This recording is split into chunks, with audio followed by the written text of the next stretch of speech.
Ordonanca dhe është kuvendi I LDG-s, çka pret për këtij kuvendit?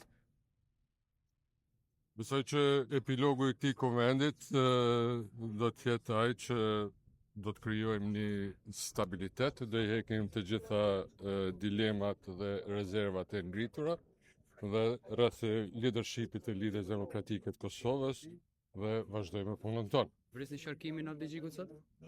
Nuk e besoj. Unë nuk jam nënshkrues I asaj liste për dërheqjen apo për largimin e zotit Lumir Abdixhiku.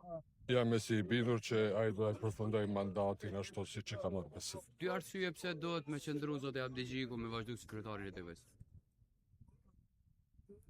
E para jemi para një situate dhe procese në të cilat Lidhja Demokratike e Kosovës do duhet me pas rolin e veçantë edhe nuk do të ishte mirë me kriju një vakum partijak po edhe institucional përderisa në agjendë kemi këto tema aq me prioritet.